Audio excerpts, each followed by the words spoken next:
Welcome to the Life in Flow podcast. The three of us, Yulia, Polina, and Irina, are exploring what life in flow and flow in life is.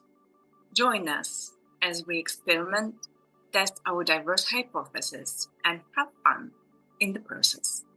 Will we find an answer? This isn't just an intellectual discussion. We're co-creating a shared field beyond words. We're attuning to what emerges moment by moment so that the conversation itself becomes a group flow experience. And we invite you to become an active participant in this experiment. There will be pauses and moments of silence. We leave them on purpose because this is where magic happens. Go beyond the intellectual information. Listen with your whole body and notice how your somatic experience shifts in the process. Share with us what reveals itself in the space where mind, body, and energy flow together. Welcome to the new episode of Life in Flow podcast. Here we are again, Yulia, Polina, and Irina, discussing and looking for answers to different questions related to our big question, what life and flow is and what it means. And the question we are discussing today is, who created the world? And I think it is important for us to talk about it because every time we say something like, we need to surrender control and let's learn to trust life and to trust the flow of life, some doubts may arise regarding, what do we mean by that? Whom or what exactly are we supposed to trust? Is there some kind of God or maybe some specific God that will take care of us if we surrender control and let it go and let it all flow? Or, I don't know, the guardian angels or the spiritual guides. I think this is the zeitgeist nowadays. Everyone has a spiritual guide. So I think it's necessary to clarify the structure of the worldviews behind everything what we are saying. And here I need to make a disclosure for our listeners. We are not preaching anything. During this conversation, we are not aiming at finding any truth, and nor at any moment we will say that, okay, this is the true worldview, this is what how things work, and everyone should think this way. We will be just sharing our views on the things, and it is actually the first time we will be discussing this topic. So we have never talked about these things between the three of us, and it will be the mutual discovery for all the participants. And with this being said, as usual, we will do first our warm-up game, but it will be a little bit different from the game we usually play in the beginning, although it is still about telling stories. I invite us to imagine that we are gathered around the fireplace, just like our ancestors did, sharing stories about how the world came to be and how it all happened, and the legends, the myths, and all what they believed in. So I invite us to play with creating the myth of origin. But of course, we will be playing following our usual rules of the game, of the flow. So we will go in turns. And I think for the sake of the order, I will establish the order in which we will speak. I think, let's put it this way, like I will start again, I will break the rules.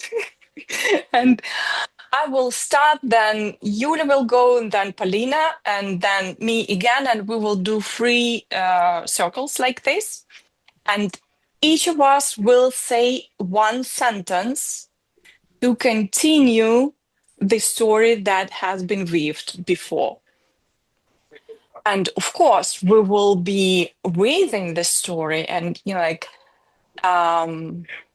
saying the words as we usually do, allowing things to emerge based on our somatic resonance with the field, with the process, and with ourselves. So I will say the first phrase based on some image that will come to my mind and based on my somatic experience, how I feel my body feels resonating with the image that emerges for me and the words that come to describe this image. One phrase, just one sentence. Listen how my words resonate with your body, and through this somatic experience, let the next image to come to your mind and the words to describe this image to continue the story. And so in this way, we will say 9 phrases that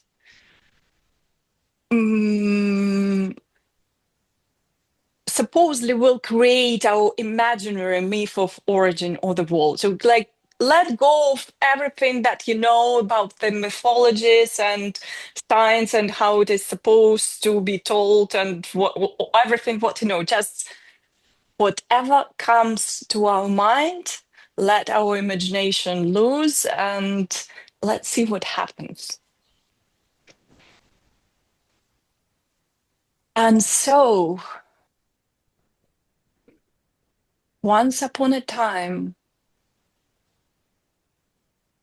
there was a bright, bright star in the dark, vast sea of nothing.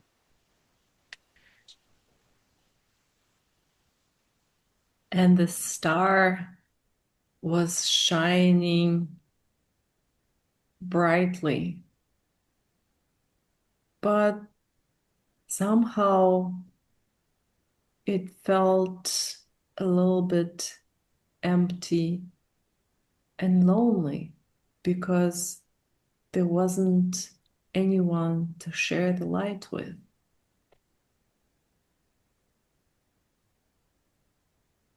And so the star decided to heat itself up and generate even more star energy and explode itself all over the galaxy to explore and witness its own power and energy and exploration through space. And there were so many of things all of a sudden, the stars and energy and particles, and there was chaos.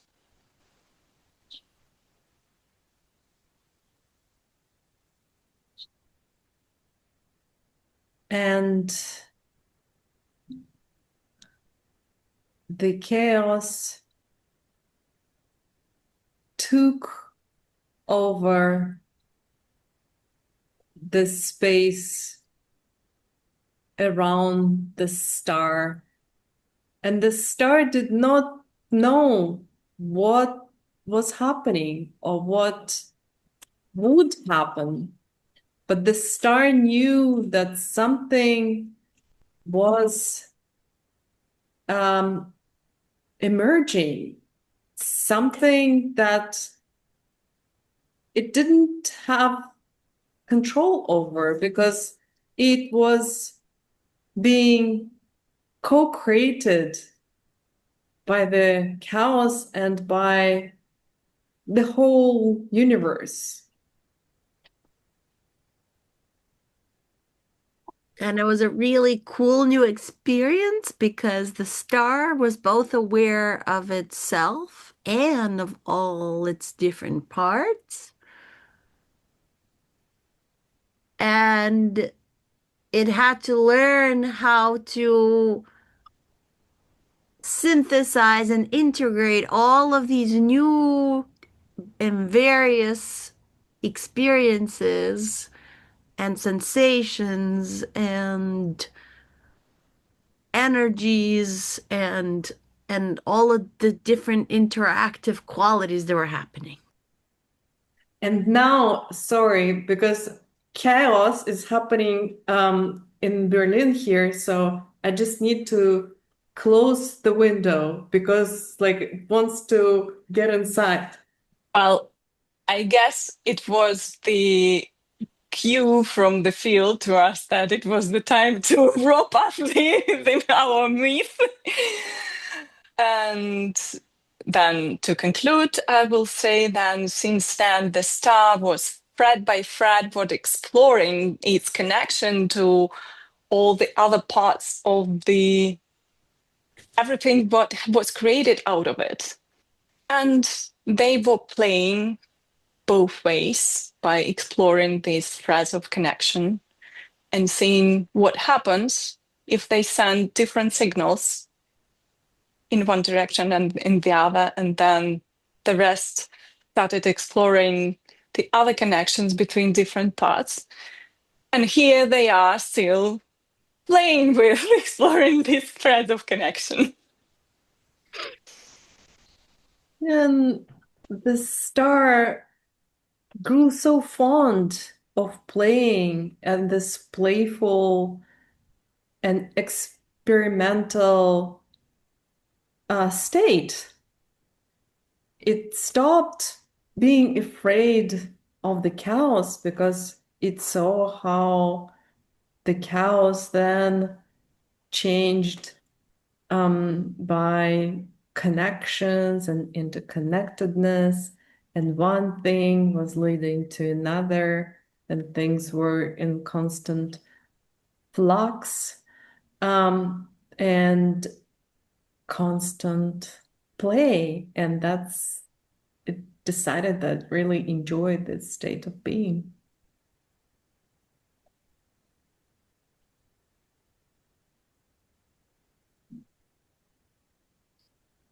Lena, do you want to conclude?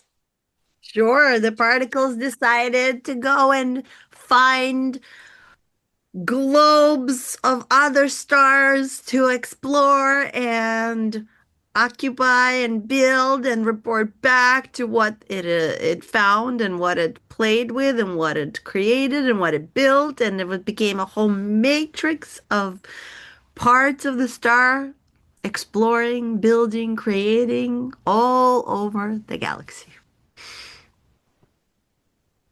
Oh, thank you very much for this co-creative storytelling. I think our myth of origin is quite telling. So I suspect that maybe we will discover that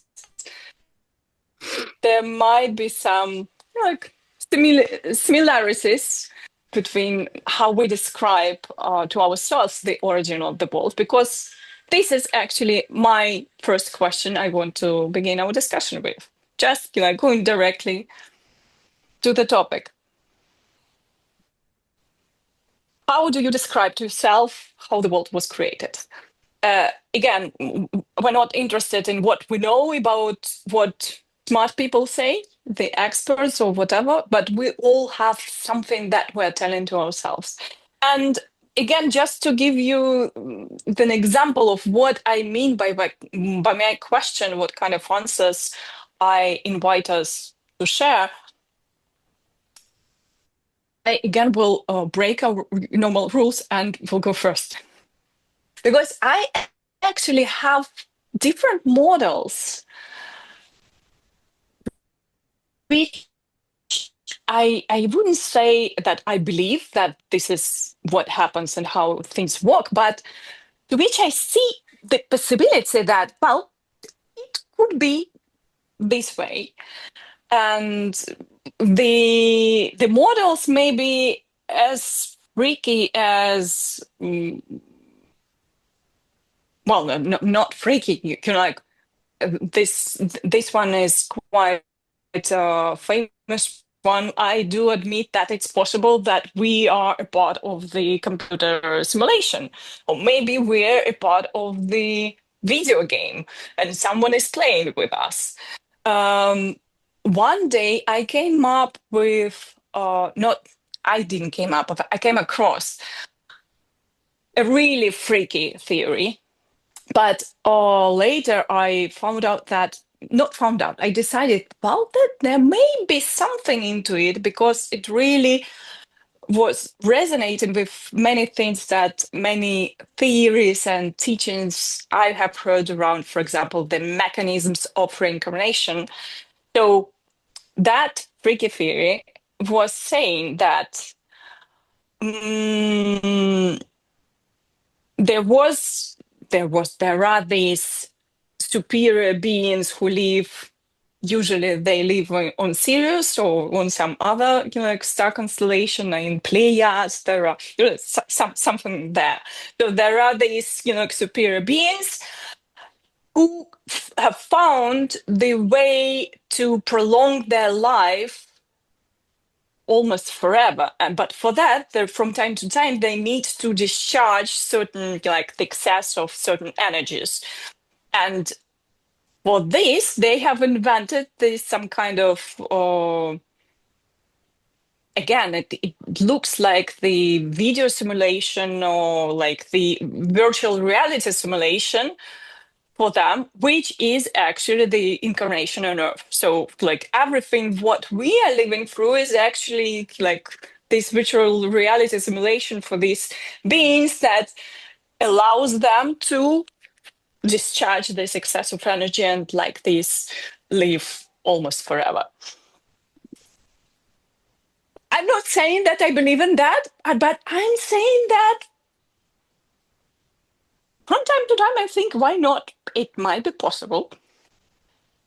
But the model I really usually use for myself to sustain all my other, let's say, rationales and explanations of other things that happen in life and in my life is the following. And I like it simply because I find it beautiful. That's the only reason. Like, I don't think that it's not about the faith. It's not about, like believing that this is really the truth. I just find it beautiful, and I like living in this system of thinking. And it's quite parallels quite a lot with our myth of creation that we can't create it. So I love the idea that originally there was a spirit, like this original consciousness, or however we may call it, that at a certain point became aware of itself.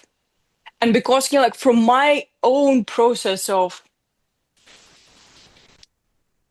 self-awareness, I know that this, like once you start developing this inner observer, the process multiplies all of a sudden exponentially. So all of a sudden you are just you, then there is you and the observer, then there is another observer that absorbs the other two, then there is the fourth observer that absorbs the previous three, and so forth and so forth. And here we have a big bang.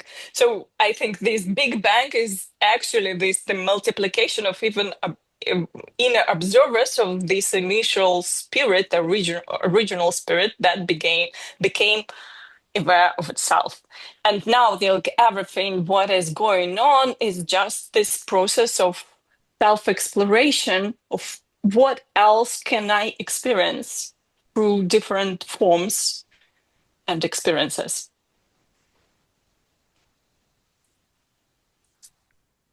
that is the story I'm telling myself. Okay. I must say my stories are much more, I'd say, down to earth. And I rarely go to the origination point that started with the, like this light in the story and in the meditation that we did before this episode. That what I'm thinking about is, and I share this with you, I once heard actually from a scientist how she was talking about her research into plants.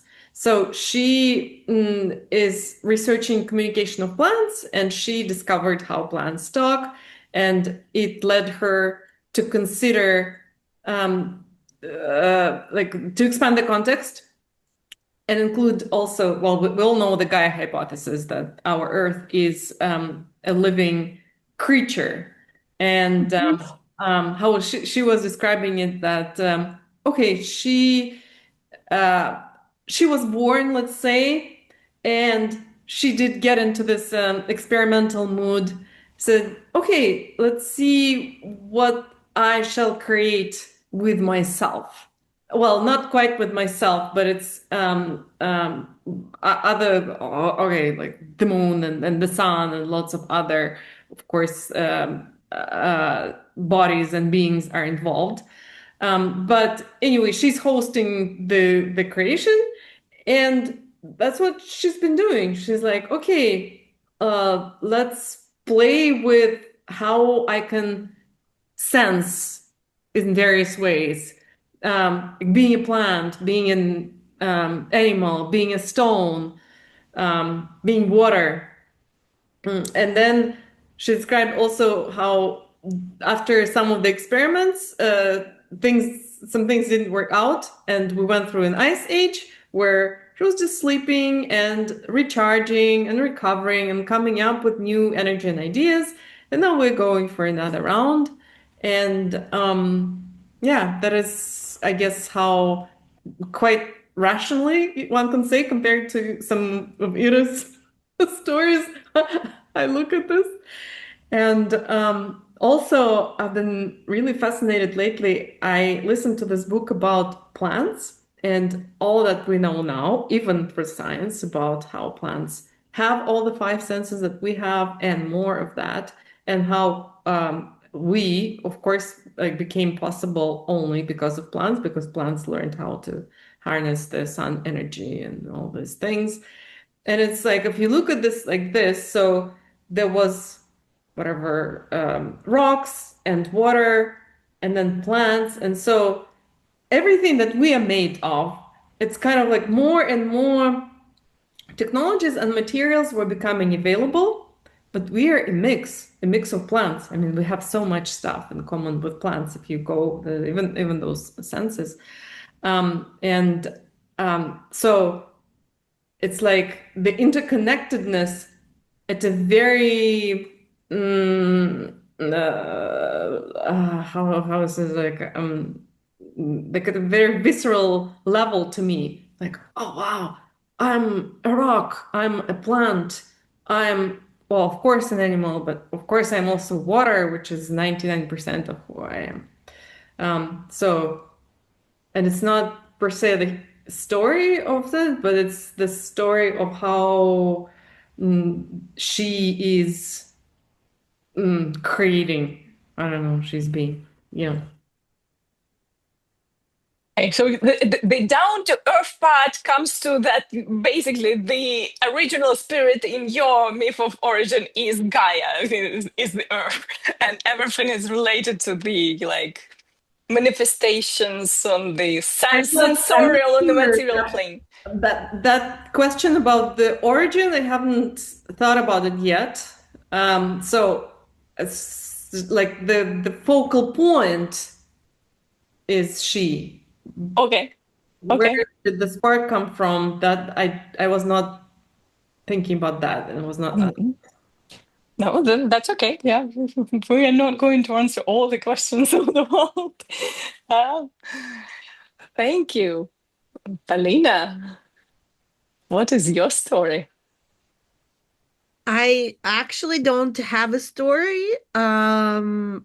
I it for me it's more of like a question that lives inside and around me. I'm curious about all the different stories that exist and tuning into them and seeing what resonates, what doesn't. In Yulia's story, I just basically had the sensation of like a plant, like that we became walking plants. We are walking plants. We're like, I think right, we the are. evolved version of a plant, right? A plant that decided, you know what, I'm not going to stand here anymore. I'm going to go and traverse this rock. Um, when I look at it from biology perspective, my thoughts lead me to considering that maybe what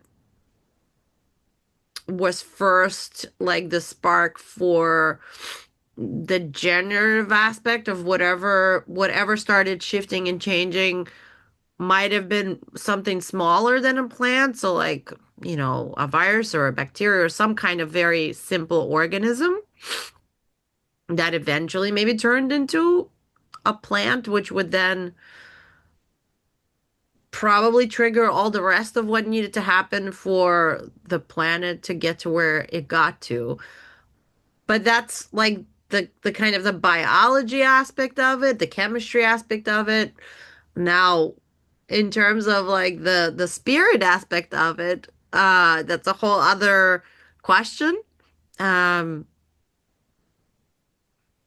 somehow somehow I'm not sure whether we just like evolved out of all the elements, or what was there consciousness out there that decided to come and embody whatever was available here to like see if it could influence or manipulate or like change the experience, or have an experience.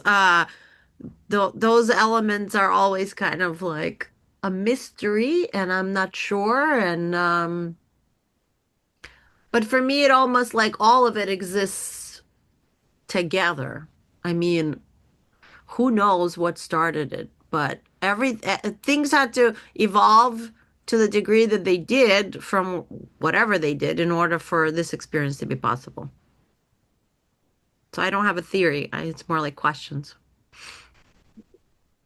So, but like the last question that you said that I don't know everything is possible. Then you said it right. It's about like whether consciousness is coming from matter or the other way around. The matter is coming from consciousness. This is what you were talking about, or no? That's true, because the third question in that, the next question is, does consciousness come from matter? Like, was consciousness already part of matter? So I don't know. But Okay. if that was the case, then it's a it's maybe closer to what Yulia is describing.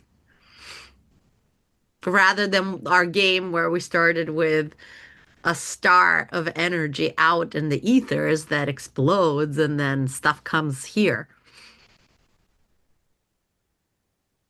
So let And the, me make a blunt question yeah. to both of you. Is there God? Any kind of God or gods or an absolute, whatever, whatever you like, superior consciousness that rules the world?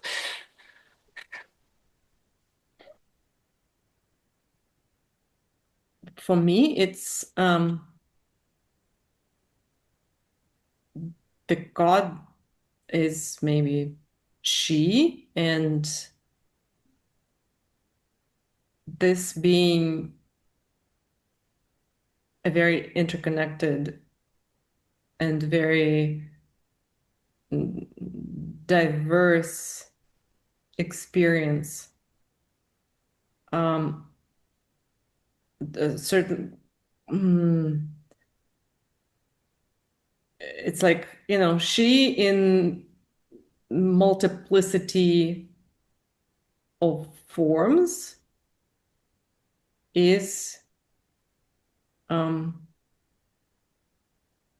doing something. That is actually, well, that is a very tricky question, God. I do actually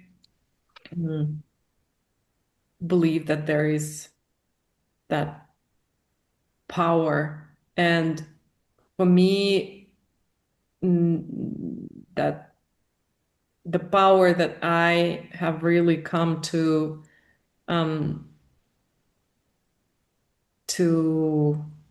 oh shit, I'm losing words. To adore, obey, experiences the power of nature, I guess. And the power of I don't know, time, those things that obviously you know, we have no control over, and it's yeah. But actually it's a hard question. This is the first time that I'm publicly trying to say something on the point. I know we're constantly getting out of this comfort zone, trying to talk about something we have not talked before.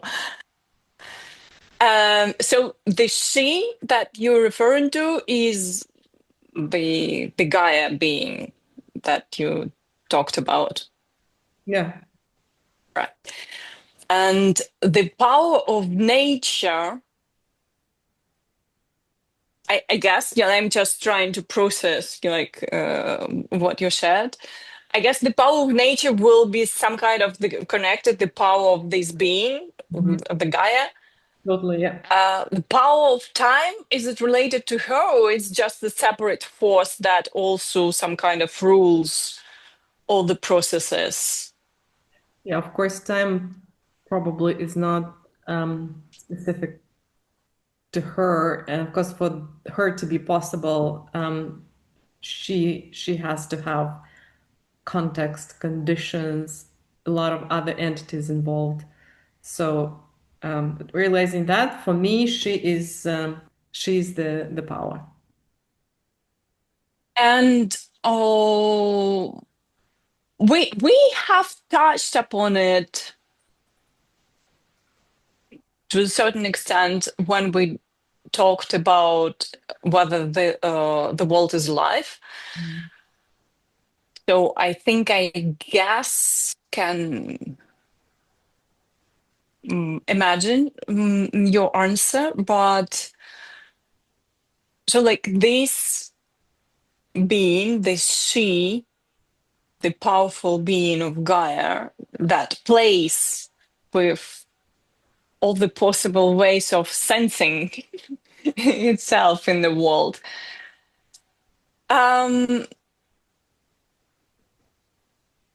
I'm trying, like to draw a picture of your idea of its consciousness. So is it? I mean, like, is it the deliberate process for her? Is she like deliberately playing with everything, or is just like, okay, I'm in this vast space and let the all different parts of me do something, and I will feel all of it.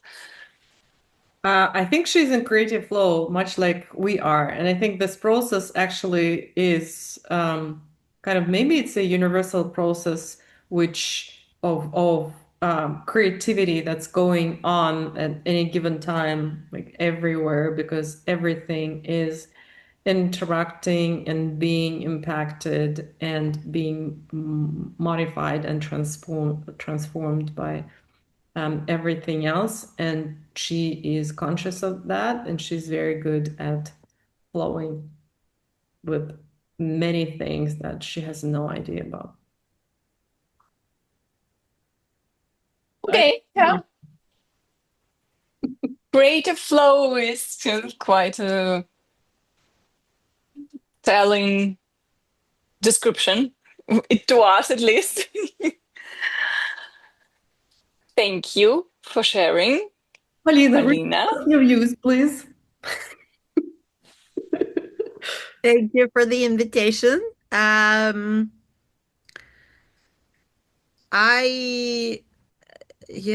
So because I haven't had really a conversation on this topic, I'm realizing that I find myself in quite a new domain, I think, internally around it. So, um, I I don't know that I resonate with the concept of duality when it comes to, I guess, whatever the higher force or energy is. I think I actually wonder whether the duality of like female male was that created in the image of whatever originated first, or was it just like a cool experiment to see, or was it necessary in order for biologically this planet to evolve?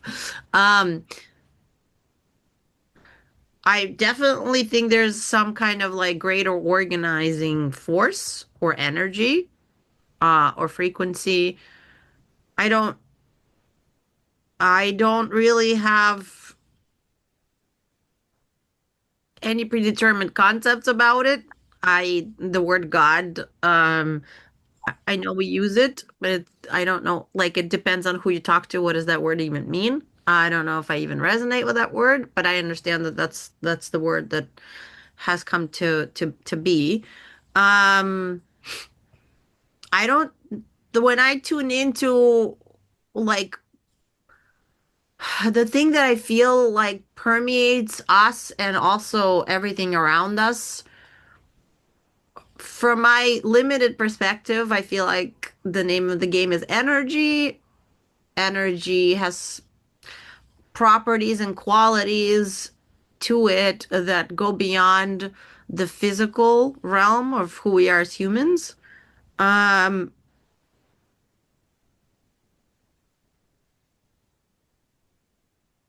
does energy have source? That's a really good question. I don't know. What is the source of this energy that permeates all of it?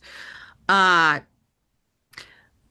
is source a human concept? Because we cannot even fathom what would it be like without an origin for source. Um, I think there is like sort of an intelligence that comes through this energy, and then the rest of it kind of has been formed or functions around it. And that is all that I can say that I think lands from me at this point in time.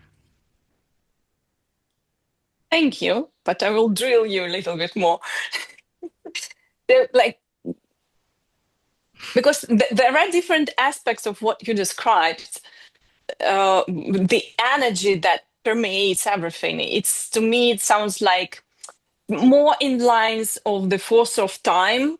So like this is just the force that underlies everything and allows all the processes to happen, and it's a part of all the processes, but if I understood it right, it's not necessarily is manifestation of that intelligence, or is it?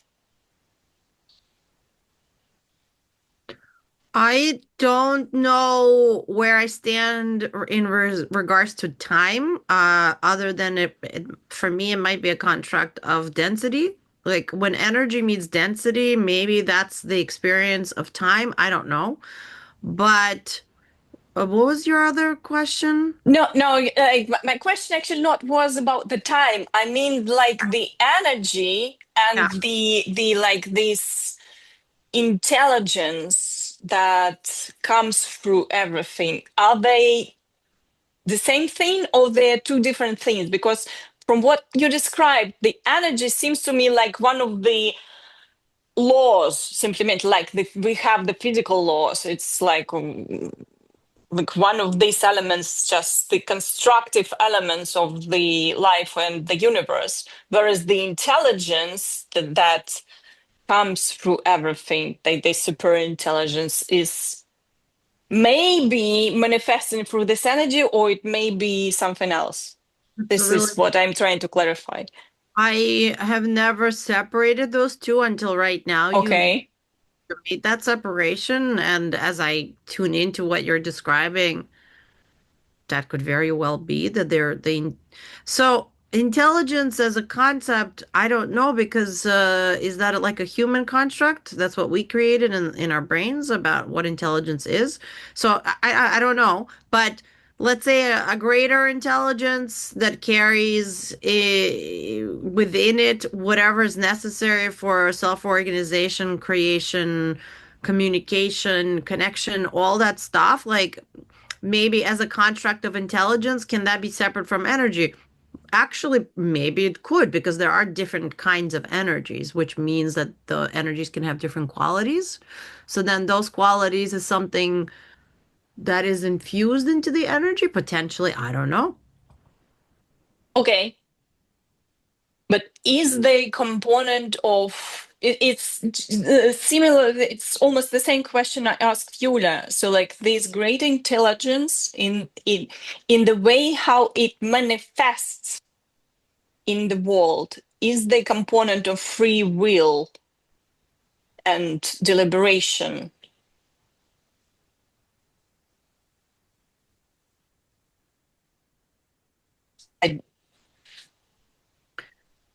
I lost you, I guess. You didn't lose me. I was just, it's funny because I actually had like an IFS process recently, and I met a part in the process that was not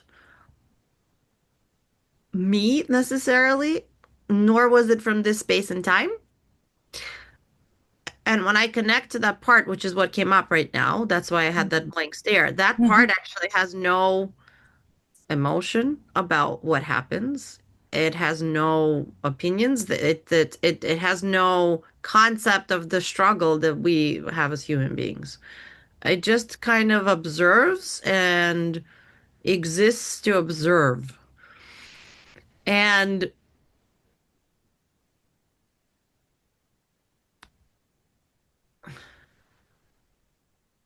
so I think intelligence can be so many different things, because an observer is also intelligence, but it has no connection to emotions in the way that we do as humans. So does that mean, I don't know. I always, right now at this point in time, I'm not sure what part of things that I used to believe or used to track are like really human stuff. And I don't know to what degree that higher intelligence is really has anything to do with human, like human anything. So, I know that doesn't answer your question. I'm sorry. I really, right now, I have more questions than answers, and questions not even in a way of I need to know. It's more like, oh, I don't know. I wonder, oh, that's a cool theory. Oh, wouldn't that be fun if we're walking plants? It's kind of like that. Yeah, no, you did answer my question, and actually, I think it's okay that we don't have the answers, and like just more questions arise as we talk, because I think we stated from the beginning of the every episode, like, will we find an answer? We don't know. It's not about finding answers; it's about pondering and flowing together in this exploration. But I think. Yulia? Can I say something in response to Paulina? Because something that she said was came up for me, and that when she said that she discovered this part that didn't come maybe from this planet or whatever this time, and was not unlike all other parts. And this brings me also to this part of I think how I see Gaia creating, because we are also made from stars. And it's like, for example, some parts of us are not to be found, and not only humans. I also thought, by the way, I don't think humans do have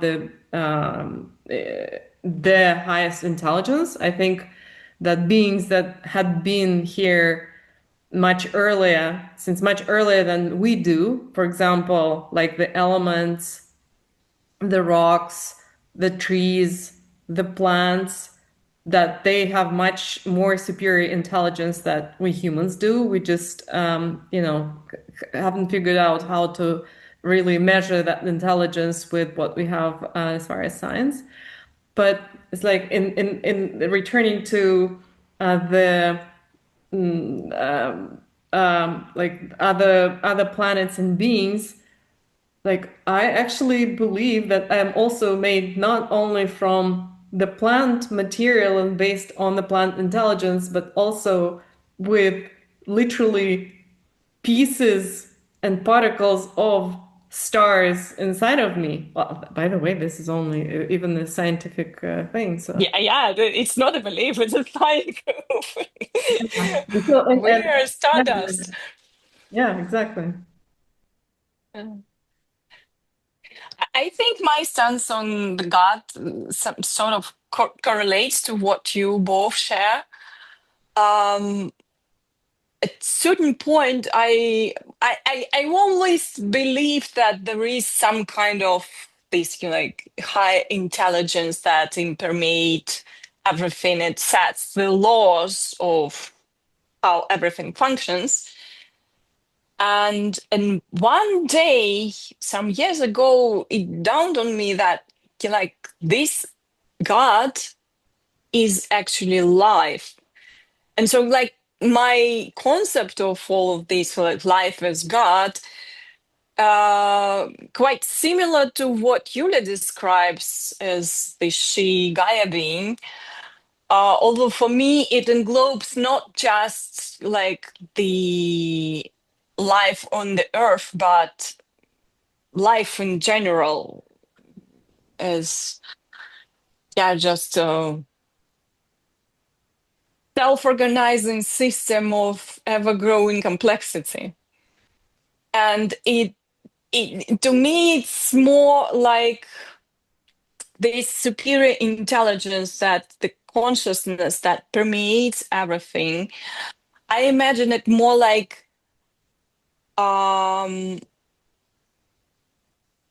to each of my cells, me as like the whole being is a god, but I'm not controlling and managing like consciously the functioning of each of my cells. It's a self-organizing system. So I imagine it like on the global level is something like this, that the original spark of the consciousness that started becoming aware of itself, and it grew into this complex body of interconnectedness where things are happening. And as I am not managing like the experience and the function of each of my cells, I still have a lot of experiences through all this interconnectedness of different elements of me. So I think at the global scale, it happens the same. So yes, there is this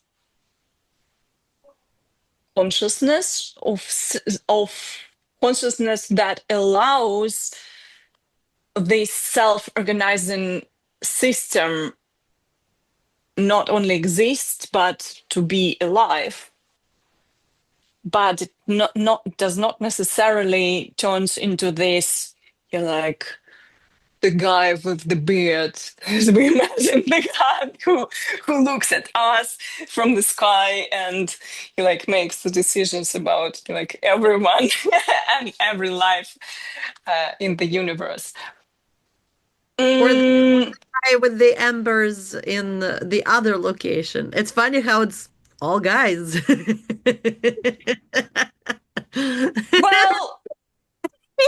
okay, I will not go now into the gender question, but we will salute the Gaia. Well, I mean, the gender question has been brought up because Gaia has a gender. So That's true. That's true. And I guess from what I received for Yula, that was important that it's she. yeah. And I don't know if my absolute being, the superior consciousness has a gender. Right. I do have theories about like the origins of the gender energies. But yeah, in the end, it's still like different a manifestation of these different ways of experiencing oneself. So like, I can be in one way or can be in another way. So then all the other things also go in this direction. Some more feminine, like what we tend to call feminine energy, some more masculine energy, and it's a spectrum, and everything falls like somewhere in the between on the spectrum. So what about guardian angels and the spiritual guides?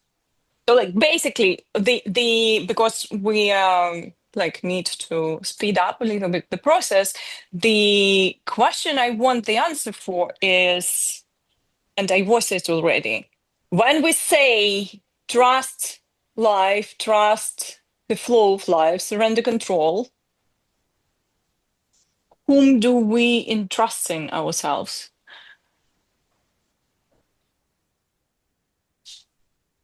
Any spiritual guides on the process?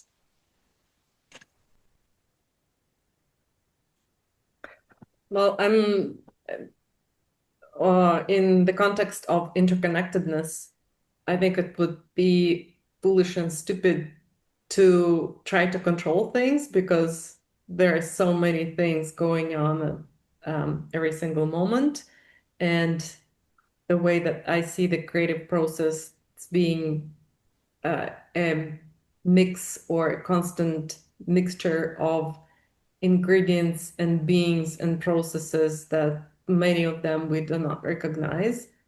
And you as being, let's say, a grain of sand in this process, maybe it makes sense to,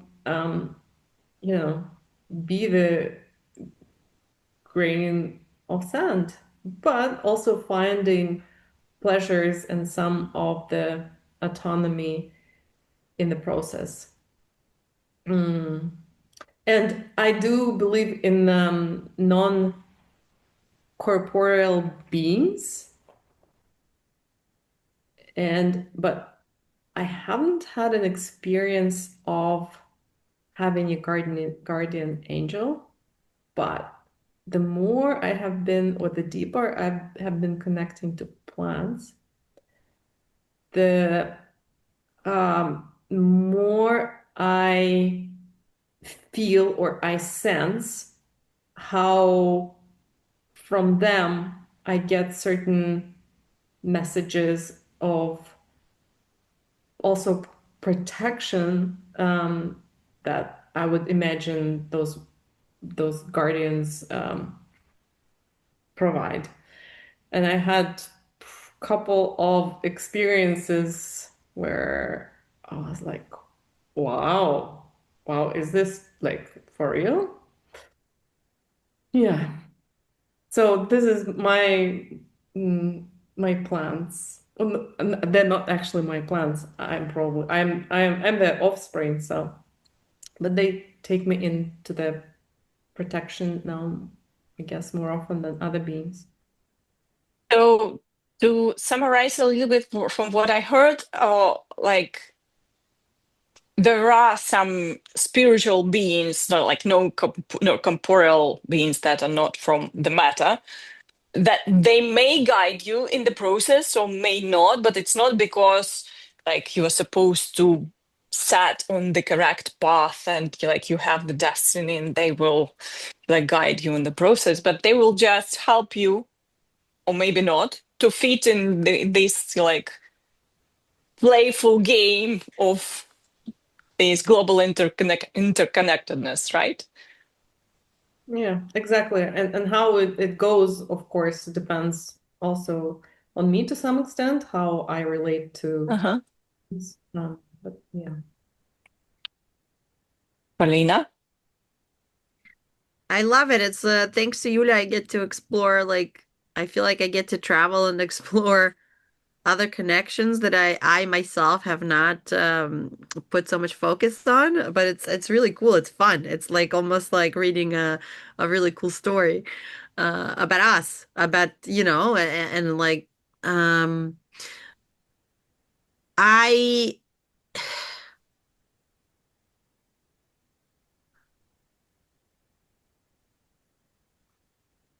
I mean, I don't think energy needs to be in a body per se, so not even needs to be. I don't think I think it's in some bodies, whether it's human bodies or animal bodies or plant bodies or water.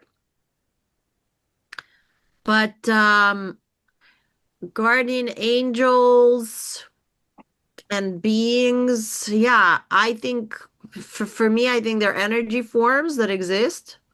Um, I also think that, like, when we talk about the concept of the higher self, that's my own personal connection to energy that's beyond just like this, what I usually experience on a daily basis. So that in itself can also be kind of a guardian angel, like you're from that perspective.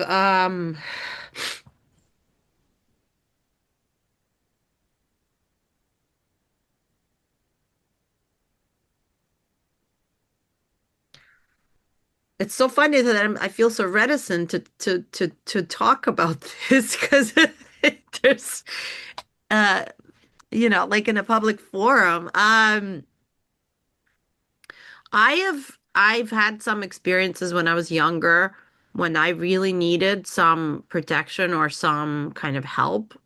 And I remember asking for it and receiving it. Um, I remember talking to someone that was beyond me, like what we like in our society calls God, but it wasn't like some guy in the sky. It was a like a something like an energy form or something like that, like something that was beyond me that for some reason I had the concept that it was listening to me, which is funny because I grew up like we grew up in a country that didn't really have religion, and I specifically did not have religion in my family. So where did all that stuff come from? And also, I know that in some of the stuff that I've done as an adult in terms of like personal development and some of the processes, they've shown me that actually it could have even been me coming back to my younger self and giving that support she needed because of some of the processes that I did here in the here and now. But if there's no time and space, I really felt a sensation that I was like, oh shit, it was actually me coming back to me to provide that. So I mean, that for me already builds a bridge towards, energy not being necessarily corporeal, period. It's just, and the access to higher self. Like, if that is even possible, then that means there's all kinds of other things possible. And we could call them whatever we want to call them, guardian angels, God, da, da, da, da. But at the end of the day, I really think it's like this some kind of energetic thing that has abilities and intelligence to do all kinds of different things that is not tied to time and space in the way we experience or to any form. So I guess it also seconds a little bit like what Yulia has said. Like we agree on that there are all kind of, or there could be all kind of non-corporeal beings, and we may be in contact with them. And at a certain point, in different circumstances, we might even get some kind of help or guidance from them, depending on our ability, like to interact with this part of life. But I take it that you agree that it's not a given. It's not that just like everyone has a guardian angel on the shoulder, you're like whispering, you're like, this is your path and this is not your path. I don't think no. Okay, yeah, I just wanted to clarify it because many people think that this surrendering control and like trust in life is about that. You're like, then my guardian angel or spiritual guide or my higher self, whatever, will set me on the right, correct path that I'm supposed to be on, and then everything will be love and flowers. I think it might be an egotistical perspective potentially, but when I surrender into trust, I'm doing it more to my higher self and my connection to potentially all that is available beyond even my higher self, like to the whole matrix of it all, with the intention, my tiny little human intention of potentially attracting and navigating like fun or cooler, more forward moving aspects. Uh, so, but yeah, that's just like so silly if you really take a zoomed out perspective on it all. And who knows what the hell any of it is in the first place. So there it is. But I think just for the sake, because we have just a couple of minutes to conclude and the finish, so I will, instead of asking you to summarize what you get out of the question, I will make an executive decision to summarize myself. And basically that what I get, and this is what I want to finish with is that however we explain the things, it actually help us to enter into this play of flowing in life and just to let ourselves be more organic part of this self-organizing system that is life, that is whether it's Gaia or whoever we would call it. Just because if I consider myself just a separate being with my own free will that I will impose in the world, and I ignore my interconnectedness in our human body, when it happens, when the liver cell all of a sudden decides that she wants to be a neuron cell, we call it cancer. So it just helps us not to be the cancer in the world, but really more organic, harmonious part of everything that evolves around us. And that is like how we enter this game of flow of life. This sounded and life and flow. Like it helps us not to be cancer. You better better sense into interconnectedness, right? Yeah, so let's all sense into our interconnectedness and feel how we can form more organically a part of all of this wondrous, wonderful, mysterious system that is life and that is alive, and it's some kind of has some sort of intelligence and consciousness, but not necessarily in the sense that it controls and manages that.